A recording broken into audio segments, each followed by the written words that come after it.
اعوذ باللہ من الشیطان اللعین الرجیم بسم اللہ الرحمن الرحیم انا للہ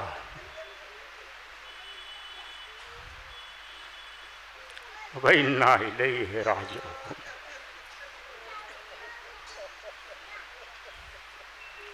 سوگوارو، ماتم دارو، خاک نشینوں، میں زیادہ مسائل نہیں پڑھوں گا، صرف تم سے 2-3 سوال کروں گا، تم جواب دے لینا اپنے آپ میں، تمہیں خود احساس ہو جائے گا میں کہنا کیا چاہ رہا تھا۔ کیا تم نے آج تک کوئی ایسا گھر دیکھا ہے جس گھر میں ایک ہی دن باپ کا بھی چہلم ہو، بھائی کا بھی چہلم ہو، بیٹے کا بھی چہلم؟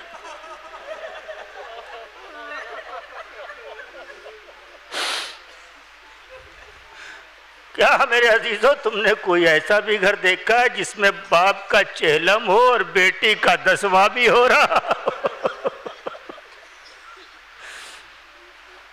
جہاں آج کربلا کے شہیدوں کا چہلم ہے، وہیں شام کے زندان میں سونے والی سکینہ بنت الحسین۔ مکمل مصائب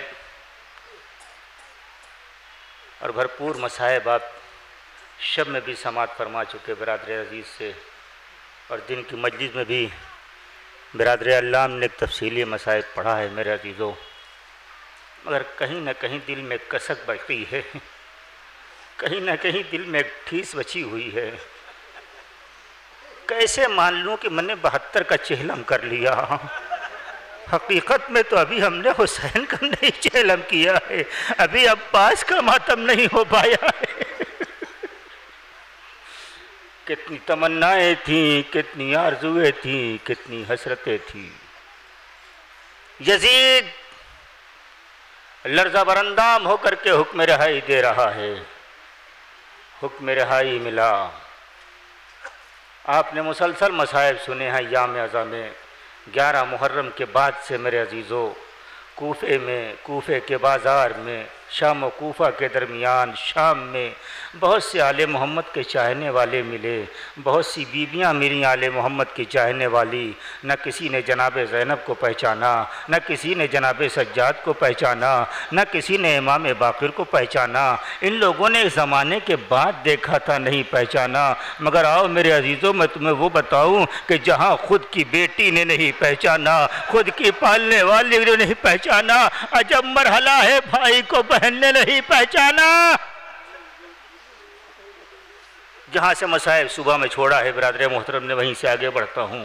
یہ قافلہ شہیدوں کا چہلم کر کے، شہیدوں کا ماتم کر کے کربلا سے چلنے لگا۔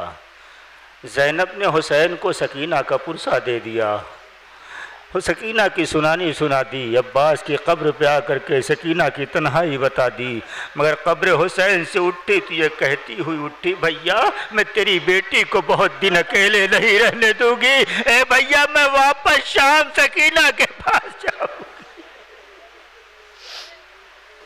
عزیزو آئی ہے جناب زینب، ادھر مجھے اس منظر کی طرف اشارہ نہیں کرنا ہے۔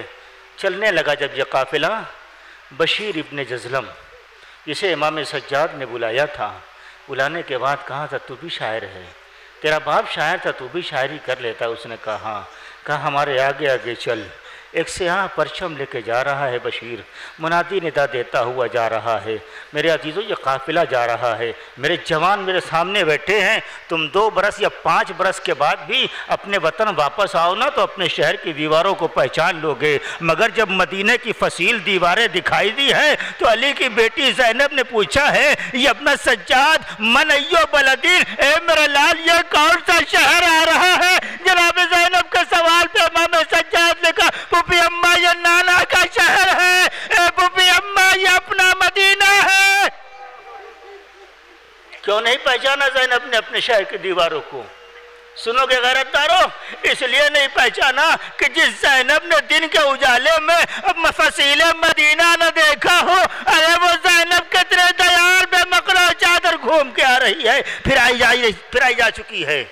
قافلہ چلا، پھوپھی اماں کہاں توقف کریں گے؟ میرے لال پہلے روضہ رسول میں چلیں گے۔ بشیر آگے بڑھا، منادی دیتا ہوا محلے بنی ہاشم میں پہنچا۔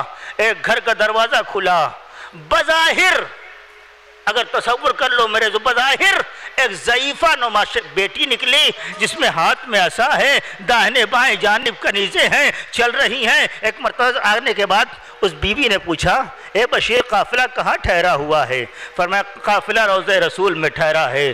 جانتے ہو یہ بیوی کون ہے؟ یہ کوئی اور نہیں، یہ سکینہ کی بڑی بہن فاطمہ صغریٰ ہے، یہ حسین کی بیٹی فاطمہ صغریٰ ہے، یہ علی اکبر کی بہن فاطمہ صغریٰ ہے۔ جب قافلہ جانے لگا تھا تو کتنا تڑپی تھی فاطمہ صغریٰ، آج قافلہ آیا ہے، ملنے جا رہی ہے۔ کہاں ہے قافلہ؟ روضہ رسول میں ہے۔ آگے بڑھی کنیزوں کے جھرمٹ میں، سیدانیہ حرم پیغمبر میں ہے۔ اس سیڑھیوں پر ایک نحیف و لاغر شخص بیٹھا تھا۔ جو کنیز آگے چل رہی تھی اس نے آگے بڑھ کے کہا، اے ضعیف راستے سے ہٹ جا، حسین کی بیٹی جا رہی ہے۔ میرے عزیزوں، میرے جوانوں جن کو پروردگار عالم نے بہنیں دی ہیں وہ اس لفظ کو محسوس کریں۔ جب کبھی بھرے بازار میں بھائی اور بہن ساتھ جاتے ہیں نا تو بہن کا دل بڑا مطمئن ہوتا ہے، میرا بھیا میرے ساتھ جا رہا ہے۔ اور کہیں ایسا موقع جب آتا ہے تو مرد جو ساتھ میں ہوتا ہے اپنی بہن کو، اپنی ناموس کو سہارا دیتا ہے، گھبراؤ نہیں، مجمع چاہے جتنا ہو ہم تمہارے ساتھ ہیں۔ مگر کربلا کے بعد یہ منظر الٹتے ہوئے دیکھا گیا۔ جب بھی کوئی بازار آیا جناب زینب نے کہا، میرے لال گھبرانا نہیں، تیری پھوپھی تیرے ساتھ چل رہی ہے۔ کنیز نے بڑھ کے کہا، اس ضعیف نے کوئی جواب نہ دیا، کچھ دیر سر چگائے بیٹھا رہا۔ پھر کنیز نے کہا، تجھے پتہ نہیں یہ عباس کی بھتیجی ہے، یہ علی اکبر کی بہن ہے۔ آج اگر اس کا بھیا زندہ ہوتا، اس کا چچا زندہ ہوتا تو میں دیکھتی کہ تو راستے سے کیسے نہیں ہٹتا۔ کچھ دیر جب اس نے کہہ لیا تو ایک مرتبہ اس ضعیف نے کہا، اے بی بی اپنی شہزادی سے کہو میرے پہلو سے گزر جائیں، میں گردن جھکائے لیتا ہوں۔ پوچھا، ارے ہٹ کیوں نہیں جاتا؟ کہا، بڑی مدت کے بعد آج پہلی بار اپنی مرضی سے کہیں بیٹھا ہوں، ارے مجھے کچھ دیر بیٹھا رہنے دے۔ کنیز نے جملہ سنا، آ کے شہزادی سے کہا، شہزادی نے کہا، گھبراؤ نہیں، میں حجاب میں ہوں، میرے سر پہ چادر ہے، میں پہلو سے گزر جاؤں گی۔ جیسے ہی فاطمہ صغریٰ پہلو سے گزری، امام سجاد نے ہاتھ اٹھا دیا، پروردگار تیرا شکریہ، میری ایک بہن کا پردہ باقی رہ گیا۔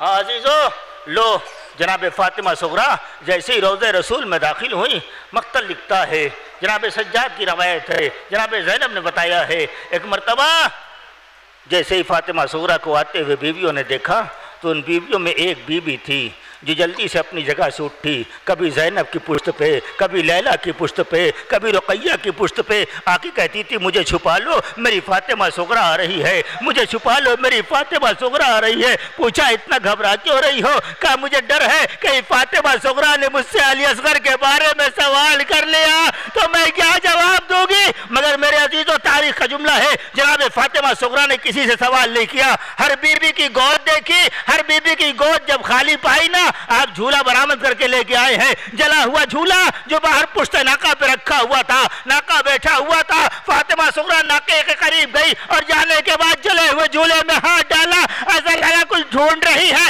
ارے امام سجاد نے آواز دیا، بہن، ارے جسے ڈھونڈ رہی ہو میں اسے کربلا میں بابا کے پاس دفن کر کے آ رہا ہوں۔ اے بہن، میں تیرا غریب بھیا سید سجاد، تیرا اصغر بھی مارا گیا، تیرا بابا بھی مارا گیا، ماتم حسین یا حسین۔